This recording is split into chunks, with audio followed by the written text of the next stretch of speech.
एक आदमी अगर वहां नहीं है फॉर वैरायटी ऑफ रीजंस, अल्लाह उनको लंबी जिंदगी दे, हर एक को लंबी जिंदगी दे, लेकिन अगर आपको कुछ होता है तो क्या आपका निजाम रुक जाता है? नहीं रुकता। सब्सक्राइब करें और बेल दबाएं ताकि कोई खबर रह न जाए।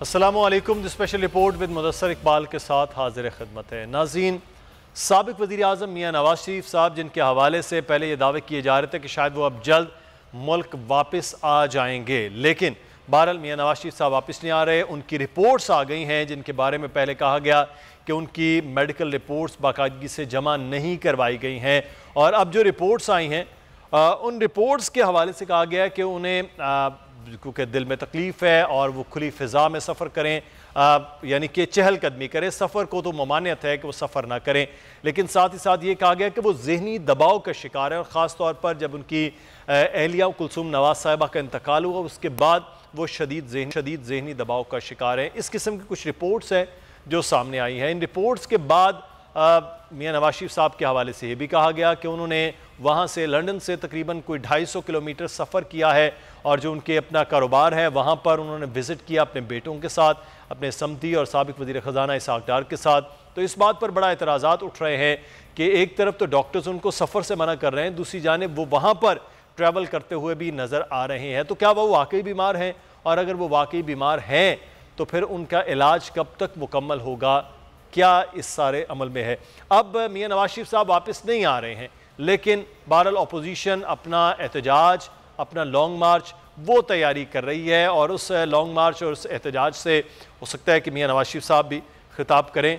और अब मियाँ नवाज शरीफ साहब की जब वापसी ही नहीं हो रही है तो फिर अब लाया अमल वैसे का वैसा ही है, या जो दावे किए जा रहे थे मुस्लिम नून के कुछ सीनियर रहनुमाओं की जानिब से कि उनकी वापसी हो सकती है, उनकी बातचीत हो रही है, वो बातचीत के हवाले से भी डिनाई किया गया कि इस किस्म की कोई बातचीत नहीं है, ना ही कोई मामला तय हो रहे हैं, यानी कि डील और ढील की बातें जिसके बारे में आज जिक्र भी किया गया है शेख रशीद अहमद की जानिब से कि कोई डील नहीं होगी, कोई ढील नहीं होगी, और किसी भी तरह का कोई ना अदम एतमाद होगा ना सदारती निज़ाम होगा। तो मामलात, इसका मतलब है जो जहाँ जैसे है उसी बुनियाद पर चीज़ें चलती हुई नज़र आ रही हैं। आज इस सूरत हाल पर हम बात भी करेंगे, हम मौक़िफ़ भी लेंगे पाकिस्तान मुस्लिम नून का भी कि मियाँ नवाज शरीफ साहब की ये सेहत के हवाले से जो मामलात हैं वो किस तरफ से हैं। दूसरी जानिब हम ये भी बात करेंगे कि इस वक्त ये जो मियाँ नवाज शरीफ साहब की बीमारी है इसको दोबारा से हाईलाइट किया जा रहा है और दोबारा बातचीत हो रही है, तो क्या ये सियासत है या कुछ और है? पीजे मीर साहब भी हमारे साथ मौजूद हों, सीनियर सहाफ़ी तजज़ियाकार हैं, एंकर पर्सन है। बहुत शुक्रिया पीजे मीर साहब आपके वक्त का। मीर साहब, मियाँ नवाज शरीफ साहब बीमार हैं, डॉक्टर्स की रिपोर्ट ये बता रही है, वो ज़हनी दबाव में है, डॉक्टर्स की रिपोर्ट ये बता रही है वो सफ़र नहीं कर सकते हैं। तो इसका मतलब ये है कि मियाँ साहब तो अभी अगले किसी भी मामले तक वो पाकिस्तान तो नहीं आ रहे हैं, और जो जहाँ जैसे की बुनियाद पर अपोजिशन चल रही है इसका मतलब वो वैसे ही चलेगी। जो कयास सराइयाँ, जो बातें हो रही थी कि जनाब कहीं ना कहीं कुछ ना कुछ पक रहा है, वो तो फिर इस रिपोर्ट के और मियाँ साहब के ना आने के बाद तो ख़त्म हो रहा है। मुदस्सिर, जब मैं कोई 1 महीना पहले लंदन से आया तो मेरी मुलाकात हुई थी उनसे, उनके उधर घर के पास, एंड वहाँ जो मैंने उनकी कंडीशन देखी थी वो इतनी अच्छी नहीं थी। अच्छा। और इनकी काफ़ी कॉम्प्लिकेशंस हैं। ये ट्रैवल की इसलिए प्रॉब्ली डॉक्टर्स उनको रोक रहे हैं बिकॉज अगर उनको कुछ हो जाता है पाकिस्तान में वो फैसिलिटीज़ नहीं हैं कि जिस पे इमीडिएटली उनको एक आप कह लो कि रेमेडी उनको मिल जाए। बिल्कुल उनकी हालत ठीक नहीं है, मैंने खुद कहा है, मैंने खुद देखा है, और मैं ना उनको तर्जमान हूँ, ना मैं किसी पार्टी का कोई तर्जमान हूँ, कुछ भी नहीं हूँ। मैं एज एन इंडिपेंडेंट इंसान जो कि देख के आया एक शख्स को, he is not well at all, and यही मैंने पहले भी कहा था, और लोगों ने मजाक बनाया कि जिस फ्लाइट पे बेगम कलसूम गई थी उसी फ्लाइट पे मैं बाय कोइंसिडेंस मैं उनके साथ था, और उसी फ्लाइट पे जो उनकी हालत थी जहाज में सीट 1A के ऊपर, मैं क्या बयान करूं, इट वाज टेरेबल। उनकी गले, वो बेचारी गले में हाथ पकड़ के वो मुझसे बात कर रही थी, बट एंड में आपने देख लिया कि क्या हुआ। ये तो अल्लाह का करना है, लेकिन जो नवाज शरीफ साहब है, जिस तरह मैं इनको मिल के आया हूँ, तो बल्कि मैंने उनको कहा, मैंने कहा आप अपना ख्याल क्यों नहीं रखते हैं? तो कहते हैं मैं जाता हूँ बाहर तो ये लोग ये बदतमीजियों पे आ जाते हैं, हालांकि डॉक्टर्स ने कहा है कि आप वॉक करो, बिकॉज इनको एक शुगर का भी एक इशू है, इनके अंदर एक फिब्रिलेटर एक लगा हुआ है जो कि डॉक्टर्स ने मुझे बताया है। So basically I mean medically the doctors are more expert, but as जो विजुअल्स मैंने इम्पैक्ट जो मेरा हुआ है उनके साथ, he is not in good condition at all.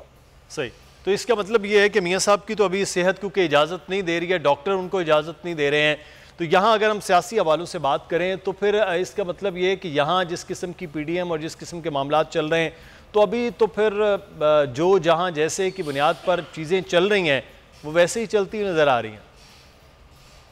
Mudassir देखें, नंबर वन, एक आदमी अगर वहाँ नहीं है फॉर वैरायटी ऑफ रीजंस, अल्लाह उनको लंबी जिंदगी दे, हर एक को लंबी जिंदगी दे, लेकिन अगर आपको कुछ होता है तो क्या आपका निज़ाम रुक जाता है? नहीं रुकता, आपका निज़ाम चलता रहता है। बिल्कुल ये जो PMLN है, ये उनके कायद हैं, उनके लीडर हैं, जिस तरह इमरान खान PTI के लीडर हैं, तो ये अपने अपने लीडर्स जो होते हैं उनकी बड़ी एक अपनी एक पार्टी के लिए पर्टिकुलरली बड़ी अहमियत होती है। So from there party point of view उनका आना इधर ठीक है, लेकिन अगर वो physically he is not fit, and I don't think सो कि मेरे ख्याल इधर आके अगर वो जिस तरह वो जलसों में एड्रेस करते रहे या शबाज करते हैं, Shahbaz probably can do it, इधर उधर हाथ मार के माइक्स को इधर उधर वो कर लेंगे, वाइब्रेंसी दिखा देंगे। Nawaz Sharif can't do it.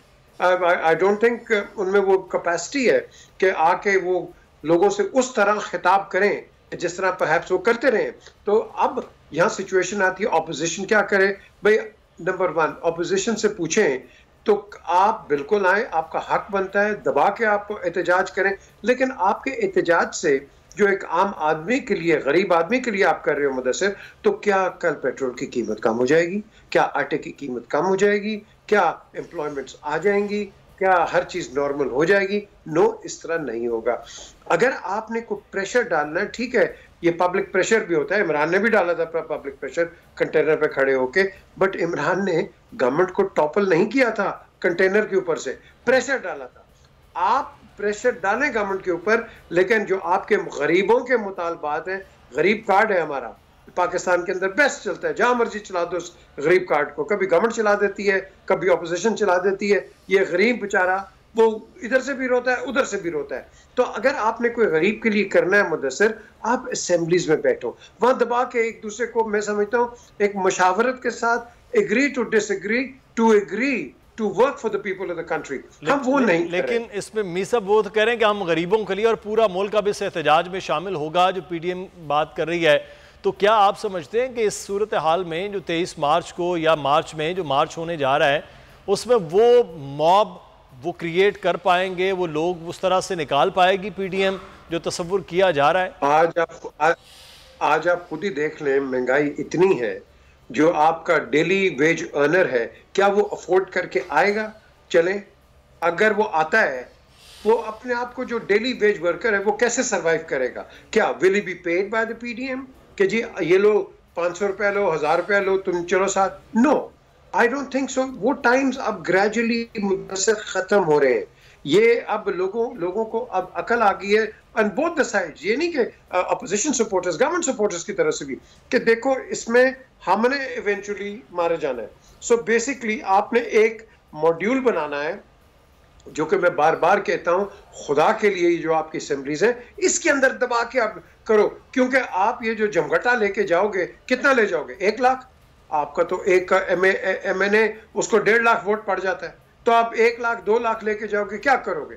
हर चीज जो चल रही है उसमें भी आपका जैम होगा, आप उसको, आप मैं समझता हूँ, डिस्टेबलाइज करोगे, और आप गवर्नमेंट इन वेटिंग है। मुदस्सिर, अगर कल आप आते हो तो आज जो आप करोगे वो कल आप उसको भुगतोगे। सो प्लीज आप संजीदगी से काम करो कि जिसके अंदर मुल्क का फायदा हो और आपके पॉलिटिकल सिस्टम का फायदा हो। आप हर जगह देख लो, फॉर एग्जांपल, जब भी कोई चीज आती है, मैं क्विकली एक चीज आपसे जानना चाहूंगा अमीर साहब, कि इस वक्त हुकूमत जो है वो एक जगह भी नाकाम नहीं हुई है। असम्बलीज की आप बार बार बात करते हैं, वो सेनेट हो या कौमी असम्बली हो, कोई ऐसा बिल नहीं है जो हुकूमत ने पास ना करवाया हो जहाँ पर उनके लिए मुश्किलात ना हो। तो फिर अपोजिशन जहां होना चाहिए मजबूत और इकट्ठा वहां तो है नहीं, तो फिर बाहर क्या करेगी? देखें, अब ये आपने बड़ा एक, मैं इसको कहूंगा कैच 22 वाला आपने सवाल किया है। अब इसमें आप चीज देखो, आपने देखनी है whether it is the opposition और द गवर्नमेंट, कि क्या ये बिल जो है क्या ये सूट करता है आपके सिस्टम को, क्या ये एक ऐसा बिल है कि जो कि मुफाद में, कौमी मुफाद में है। तो देखो, अपोजिशन के कोई ये जरूरी नहीं है कि हम इनको, जो अपोजिशन में जाता है तो वो मुल्क के दुश्मन बन जाते हैं। वो उतने ही, मैं समझता हूँ, मुहिब्बुल वतन है या केयर करते हैं मुल्क के लिए जितना इनकम्बेंट गवर्नमेंट्स करती हैं। तो मैं समझता हूँ अगर उन्होंने सपोर्ट कर दिया है एक बिल को ऐसे को on common sense and logic, तो उसमें कोई गलत बात नहीं हुई है। हाँ, ऑपोजिशन में फिर ये एक वो आ जाता है, मिसट्रस्ट आ जाता है, डिस्ट्रस्ट आ जाता है, आप कह लो कि ट्रस्ट डेफिसिट आ जाता है, जिसमें आप देखते हो कि पीडीएम कभी इकट्ठी होती है, कभी साइड पे हो जाती है, कभी तितर बितर होती है। तो ये बिल्कुल होती है हर जगह, लेकिन आपने नेशनल इंटरेस्ट को आगे रखना है मुदस्सिर, बाकी चलती रहेगी एक गाड़ी।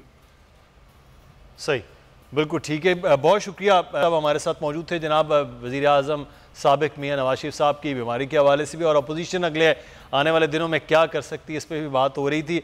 आगे बढ़ेंगे और एक और बड़ा अहम मामला है, और वो है पाकिस्तान के लिए $1 खरब कर्ज की मंजूरी का मामला। IMF एग्जीक्यूटिव बोर्ड का इजलास आज वाशिंगटन में होगा, और इसमें अब जो पाकिस्तान के साथ बातचीत चल रही है उसके हवाले से इस इजलास को अहम गर्दाना जा रहा है।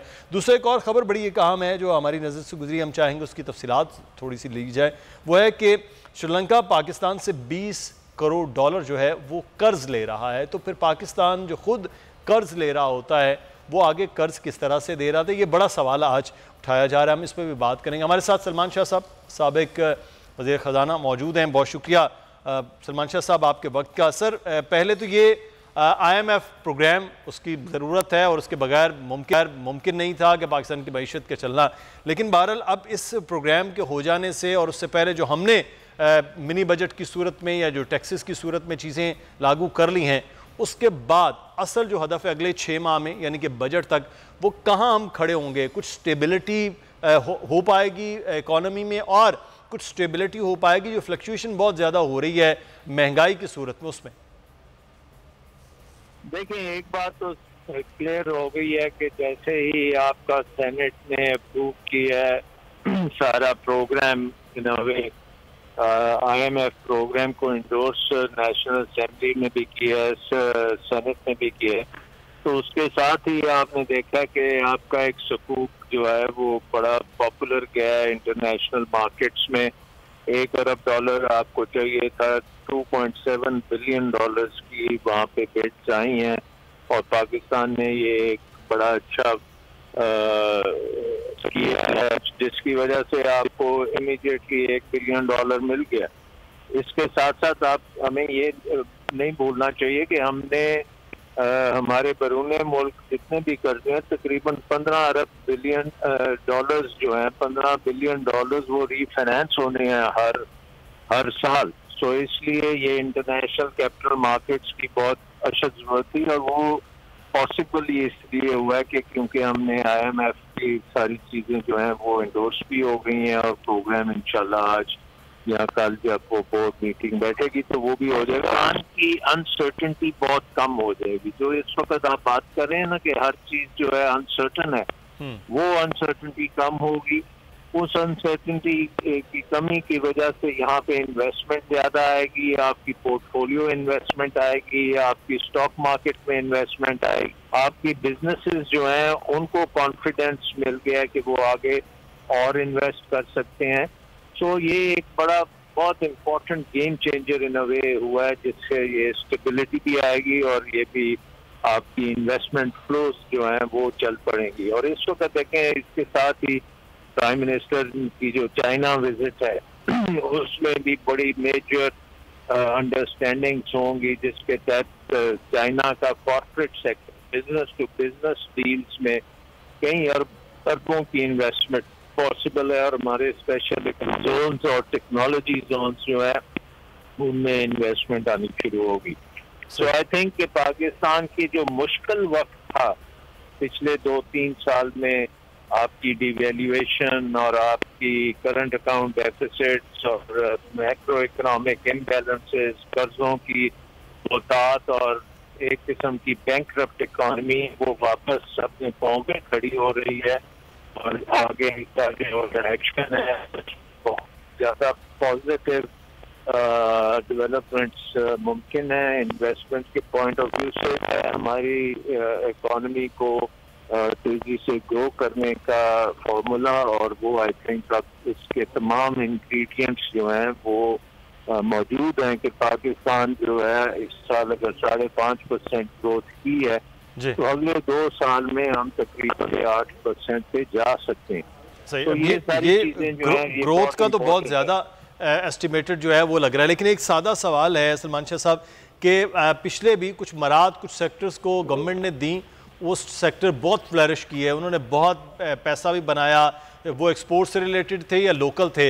लेकिन फिर दूसरी जो अभी आप बात कर रहे हैं कि वज़ीर-ए-आज़म का चाइना का दौरा या फिर जो IMF के मामला है उससे स्टेबिलिटी और इन्वेस्टमेंट दोनों आएंगी। अब एक तरफ हम देखते हैं कुछ सेक्टर्स भी बड़े अच्छे गए हैं और कुछ में बहुत ज़्यादा तनाज़ुर जिसका आप जिक्र भी कर रहे हैं, लेकिन इसके जो इफ़ेक्ट है यानी जिसको हम ट्रिकल डाउन इफेक्ट कहते हैं वो अब आम आदमी तक वो क्या वाकई नज़र आएगा अगले 6 माह साल के अंदर, या फिर ये है कि सिर्फ ऊपर ऊपर तक ही वो लेयर बरकरार रहेगी जो फ़वाइद की सूरत में भी और स्टेबिलिटी की सूरत में भी है? देखिए, एक तो ये है कि इन्वेस्टमेंट जब आती है तो उसके साथ फिर रोजगार के मौके पैदा होते हैं और वो आपकी पूरी लेबर फोर्स जो है उसके लिए बहुत जबरदस्त मौके बनते हैं। और हमारे पास तो बहुत बड़े यूथ पल्ज है जिसमें जो रोजगार के तलाश में है और उनके लिए जॉब्स मिलेंगी। तो इस वक्त सबसे इम्पोर्टेंट चीज़ ये है कि हमारे रोजगार के मौके जो हैं वो बिल्कुल ठीक होंगे और बड़ी तेजी से बढ़ेंगे। दूसरी बात यह है कि आपने देखा कि नॉर्मलाइजेशन जो हुई है आपकी इकॉनमी की, आप दुनिया में टॉप 2 ममालिक में शामिल हैं जहाँ पे नॉर्मल हो गया सारा मामला। तो हमारी इकॉनमी में कोई इस वक्त डिस्टर्बेंस उस किस्म की नहीं है कि कोरोना की वजह से वो काम खत्म हो गया। सो आई थिंक अगर कोरोना इसी तरह काबू में रहता है और ये इन्वेस्टमेंट भी आती हैं तो अवाम के लिए ये बहुत फायदेमंद चीज़ है, क्योंकि यही तरक्की का रास्ता है कि आपकी इन्वेस्टमेंट आए, आपके बेशुमार नौकरियां बने। और ये जो इस वक्त हम फंसे हुए हैं महंगाई के दलदल में, उससे निकलने का बेस्ट रास्ता यही है कि इकोनॉमिक ग्रोथ हो और लोगों को आमदन मिले और आमदन में इजाफा हो। बिल्कुल सही। अच्छा, एक खबर जो हमारे पास थी वो मैं चाहूँगा उस पर थोड़ा सा बताइएगा कि पाकिस्तान खुद जो कर्ज ले रहा होता है मुख्तलिफ ममालिक से हमारा और ख़ासतौर पर IMF या वर्ल्ड बैंक के साथ जो ज़्यादा मुआहदा है, पाकिस्तान श्रीलंका से $20 करोड़ कर्ज लेगा और वो पाकिस्तान से सीमेंट और चावल जो है वो ख़रीदेगा। तो ये सर अजीब लगता है कि पाकिस्तान कर्ज ले रहा होता है और फिर पाकिस्तान कर्ज दे भी रहा होता है।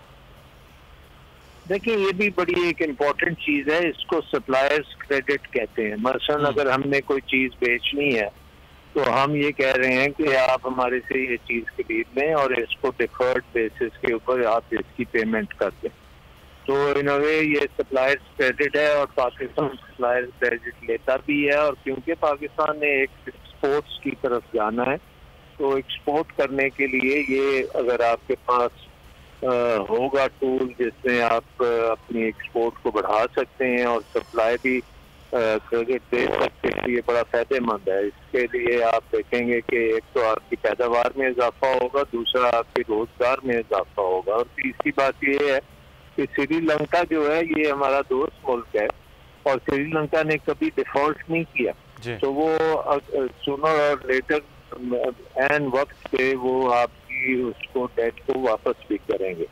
और बहरहाल हम भी श्रीलंका से बहुत सी चीज़ें खरीदते हैं और श्रीलंका से हम वो भी उनसे भी इंपोर्ट कर सकते हैं। तो सो आई थिंक इसमें कोई खास रिस्क नहीं है कि हम उनको दे रहे हैं और उससे हमारी प्रोडक्शन बढ़ेगी, रोजगार बढ़ेगी और श्रीलंका से हमारे तल्लुकात तो वैसे ही बहुत अच्छे हैं, तो और बेहतर ट्रेड रिलेशनशिप हो जाएगी। अच्छा शाह साहब, एक चीज़ जो आप एक सबसे बड़े सूबे है उसमें भी आप एक जिम्मेदारी आपके पास भी फाइनेंस के हवाले से है, लेकिन एक चीज़ मैं जानना चाहूँगा, इंपोर्ट जितना भी एक्सपोर्ट रिलेटेड हमारी इंडस्ट्री है उससे, जिसमें ख़ासतौर पर टेक्सटाइल की बात कर लेते हैं, उसमें हम बाकी कुछ गुड्स के हवाले से भी बात कर लेते हैं, फिर साथ ही साथ फार्मास्यूटिकल है, सीमेंट का है, ये चीज़ें बड़ी फ्लरिश की हैं। लेकिन उसके बाद यही सेक्टर्स जो हैं वो गिला करते हुए नज़र आ रहे थे कि जो मराद थी वो कम कर दी गई, वो वापस हो रही हैं। फिर जो एनर्जी के हवाले से है वो थोड़ा क्राइसिस की वजह से यहाँ जो पर कॉस्ट है वो बढ़ रही है और हम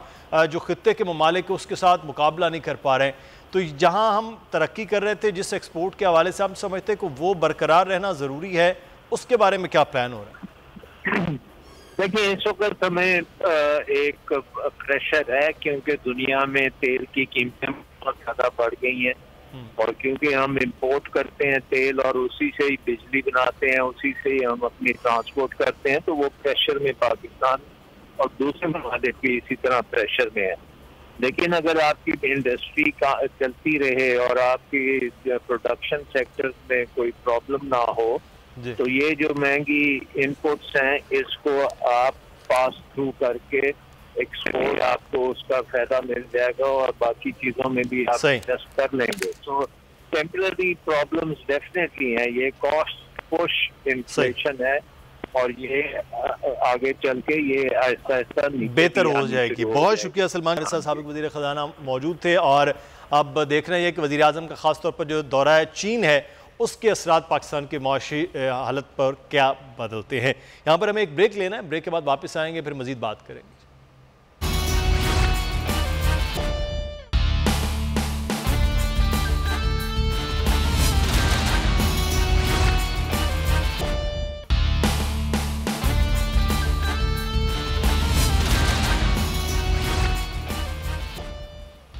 ब्रेक के बाद आपको खुशामदीद कहते हैं। और कराची में मौसम सरमा ख़त्म हो रहा, लेकिन उस मौसम सरमा के ख़त्म होने के साथ एक और ख़बर सामने आ गई है और वो है साहिली इलाकों में इस वक्त जो है तेज़ हवाएं चल रही हैं और उसके साथ अब कराची पर भी आएंगे। बलूचिस्तान के बाद हम बात कर लेते हैं, सरदार सरफराज साहब हमारे साथ मौजूद हैं, फोकल पर्सन है मेट डिपार्टमेंट। बहुत शुक्रिया सरदार सरफराज साहब आपके वक्त का। सरदार साहब, ये बलूचिस्तान के मुख्तलिफ इलाकों में तेज़ हवाएं चलने की बात हो रही है, तो कराची में भी यही तेज़ हवाएं और झक्कड़ चलेंगे? जी बहुत शुक्रिया।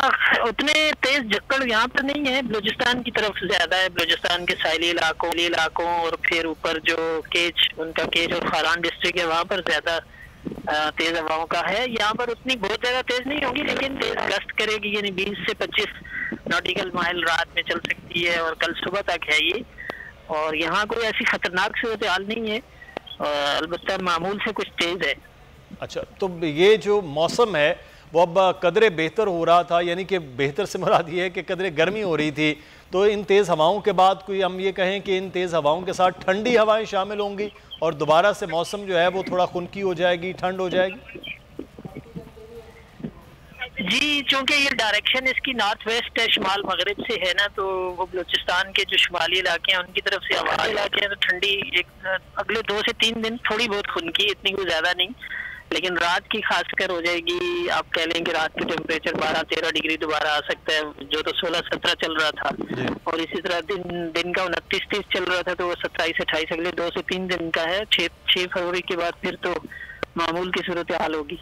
अच्छा, 6 फरवरी के बाद आप कह रहे हैं मामूल की सूरत हाल होगी, लेकिन ये कोई बाहर से पहले कुछ बारिशों का इम्कान है कि कुछ बारिशें हल्की फुल्की हो सकती हैं मौसम में, जो ख़ास तौर पर कराची का इलाका या बाकी सिंध में? नहीं, यहाँ तो कोई ख़ास इम्कान नहीं है बारिश का। देखें 6 तारीख 7 या 8 को जब वेस्टर्ली विंड यानी जनूब मगरबी हवाएं चलेंगी, समंदर की हवाएं, तो उसके नतीजे में कुछ हल्के फुल्के बादल आ सकते हैं। बारिश तो वही नॉर्थ में है, पंजाब और उधर KP GB कश्मीर उन इलाकों में है अगले 2 से 3 दिन तक। आज स्पेल शुरू होगा आज शाम या रात से, तो फिर ये 4 फरवरी तक चलेगा वहाँ पर सिलसिला। उन इलाकों में है बारिश और बर्फबारी भी साउथ में नहीं है। सही। तो सरदार साहब, फिर इसका मतलब है कराची वालों के लिए खबर ये है कि अब सर्दियाँ ख़त्म हो जाएंगी 6 फरवरी के बाद, और उसके बाद मौसम जो है वो एक बहार या फिर गर्मी की जानिब चल निकलेगा? जी बिल्कुल ऐसे ही है। यहाँ पर जनवरी का महीना ही ठंड होती है ना, फरवरी में तो कोई खास ठंड नहीं होती। अलबत्ता ये कि फरवरी के शुरू के जो दिन होते हैं उसमें हो सकती है, जैसे अगले 2-3 दिन है उसमें हल्की सी कदरे ठंड होगी। तो उसके बाद मौसम यहाँ का तो एक तरह से बाहर कह लें आप, कराची में शुरू हो जाएगी फरवरी में ही। तो उसके बाद फिर मार्च के वस्त के बाद फिर गर्मी का एक तरह से आ जाता है, कुछ ना कुछ गर्मी शुरू हो जाती है। लेकिन फिलहाल ऐसी मतलब सर्दी का जो कह लें आप, जनवरी में जो जोर चल रहा था वो खत्म हो जाएगा, वो खत्म हो चुका। बहुत शुक्रिया सरफराज साहब थे।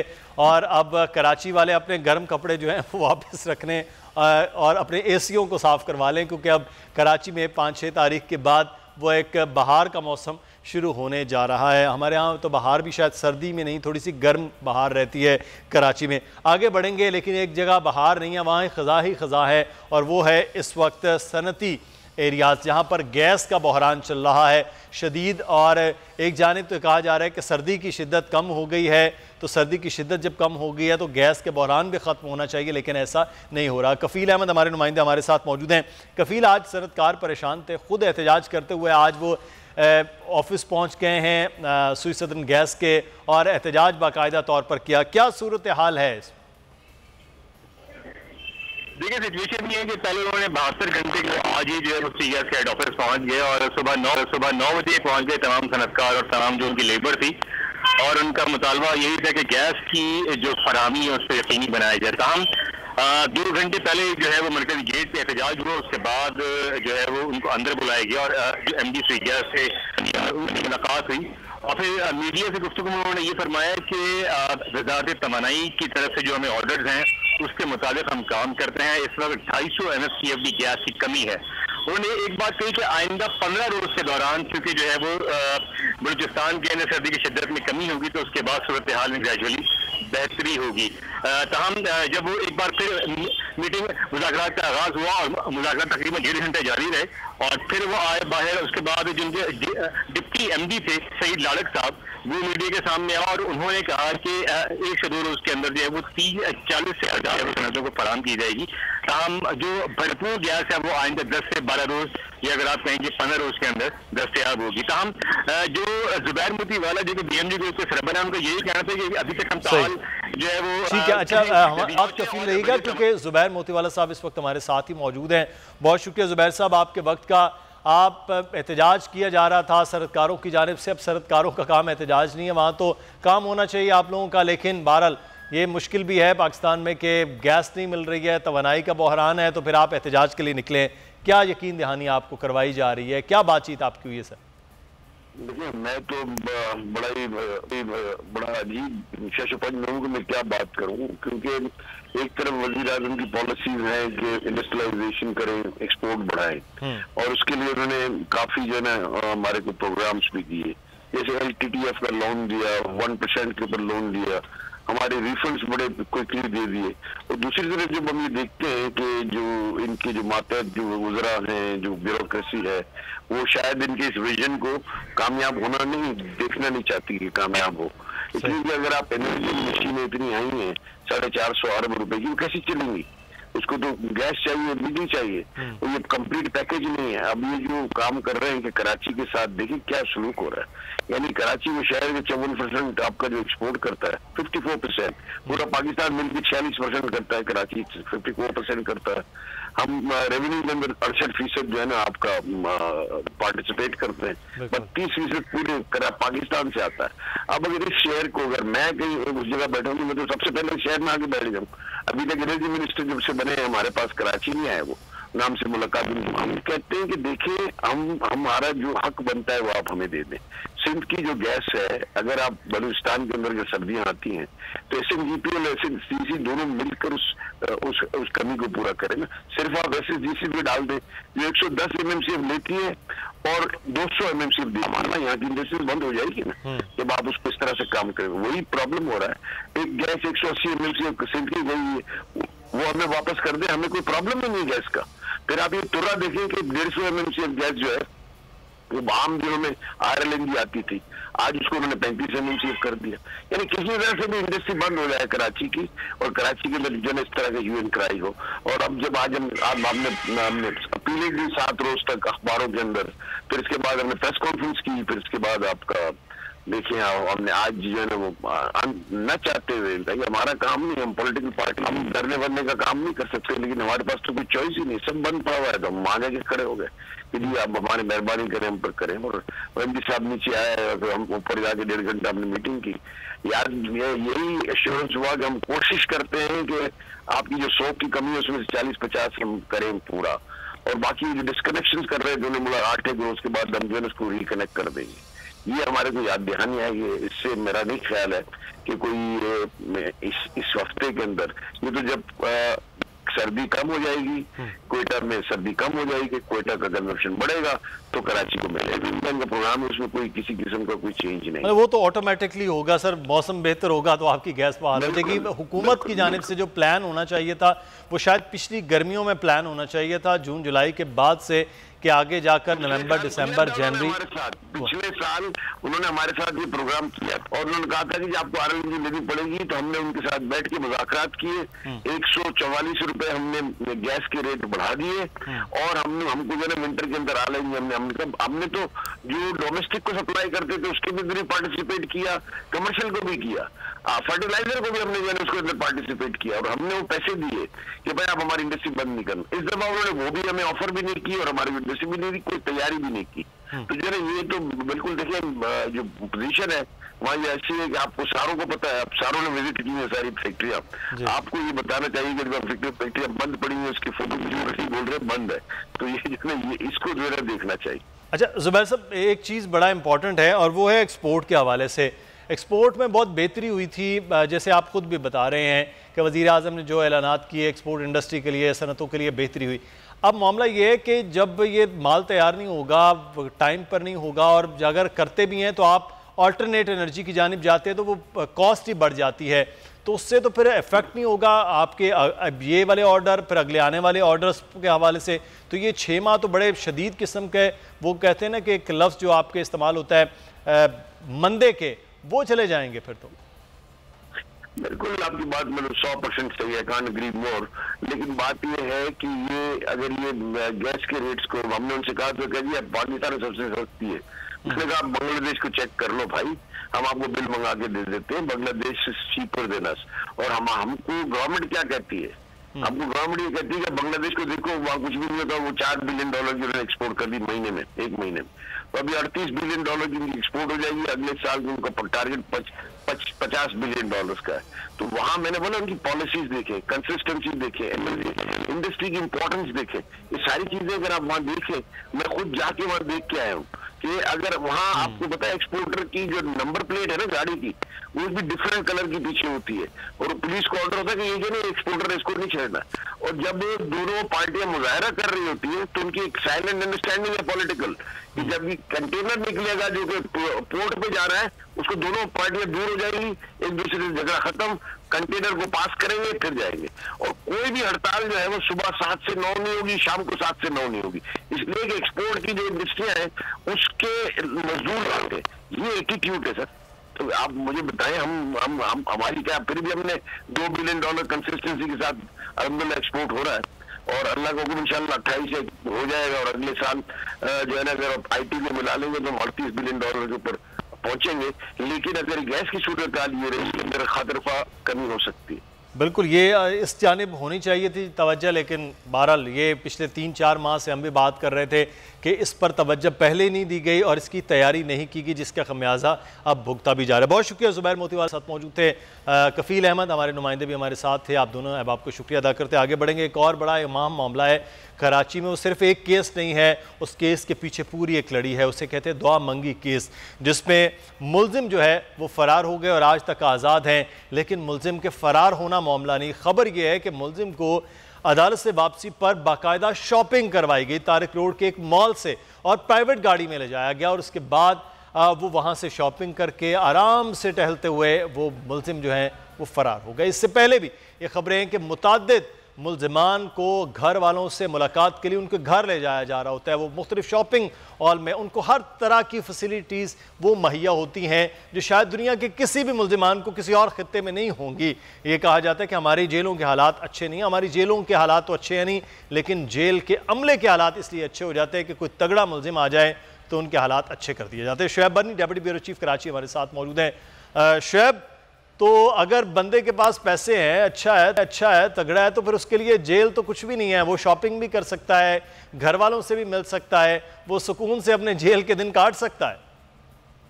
जी बिल्कुल मुदस्सिर साहब, ऐसा ही है जैसे ये मुलजिम जुहेब अली कुरैशी है जो कि मौका पाकर डॉलमेन मॉल तारिक रोड से शॉपिंग करने के बाद रफू चक्कर हो गया।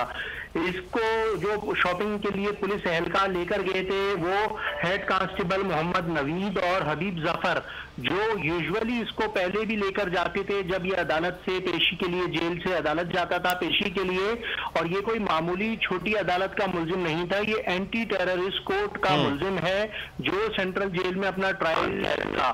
तो वहां पर ये जिस तरह से बासानी डॉलमेन मॉल की जो सीसीटीवी वीडियो में देखा जा सकता है कि इसके हाथ में कोई हथकड़ी नहीं है, इसने अपने जिस्म पे कोई अंडर ट्रायल प्रिजनर की जो जैकेट होती है वो नहीं पहनी हुई, कोई इसने जेल का लिबास नहीं पहना हुआ, बल्कि ये सिविल ड्रेस में अच्छे ब्रांडेड कपड़े पहनकर, टोपी लगाकर, शूज पहनकर मार्केट में अकेला घूमता रहा। कोई पुलिस एहलकार इसके हमरा नहीं थे।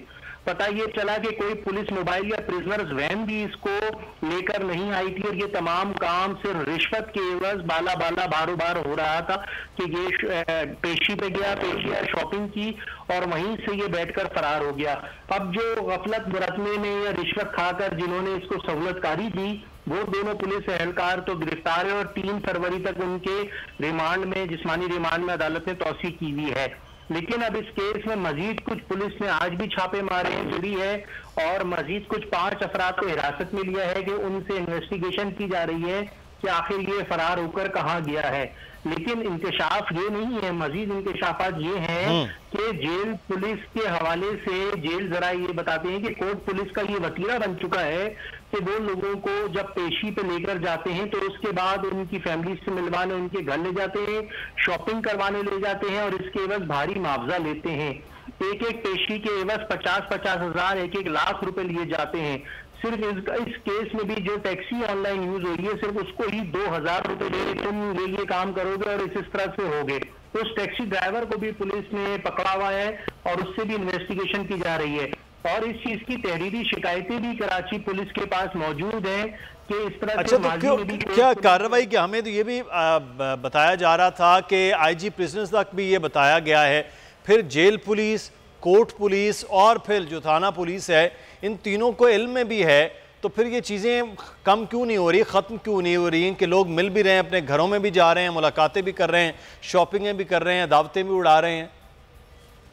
जी बिल्कुल आप सही कह रहे हैं क्योंकि ये कोई पहला वाकया नहीं है। अगर 10 अक्टूबर की ही बात कर ली जाए तो एक कैदी अख्तर पठान भी ऐसा था जो कि अदालत से वापस जेल प्राइवेट कार में अकेला ही पहुंचा था, जबकि उसको भी पेशी के बाद प्रिजनर वैन या पुलिस मोबाइल में आना चाहिए था। इसी किस्म के और वाकयात सन 2017 में भी पेश आ चुके हैं जहां पे कोर्ट पुलिस की गफलत की वजह से मुलजिमान फरार हो जाते हैं या वो खुद से अपने दिन भर की शॉपिंग करने के बाद, अपनी सैर सपाटे करने के बाद वापस जेल पहुंच जाते हैं और आखिर फिर अंदर जब गिनती का वाले पहुंच जाते हैं। हो सकता है ये केस भी ऐसे ही होना हो, लेकिन ये मुलजिम जुहेब जो है इसकी नीयत खराब हुई और ये फरार हो गया क्योंकि ये पहले भी इस तरह से पुलिस वालों को पैसे खिला के जाता था और बस फिर पुलिस वाले जो हैं वो अपने पैसों के चक्कर में मजीद धोखा खा गए हैं और कोर्ट पुलिस से मुलजिम जो है वो फरार हो गया है। और इस किस्म के वाकयात पहले नहीं अब भी हो रहे हैं और शायद बहुत सारे जो रिपोर्ट हों और दिन रात ही इस किस्म के वाकयात भी चल रहे हैं। बहुत शुक्रिया शोएब बरनी, डेप्यूटी ब्यूरो चीफ कराची हमारे साथ मौजूद थे। प्रोग्राम से मुदस्सर इकबाल को इजाज़त दीजिए, अपना ख्याल रखिएगा, अल्लाह हाफ़िज़।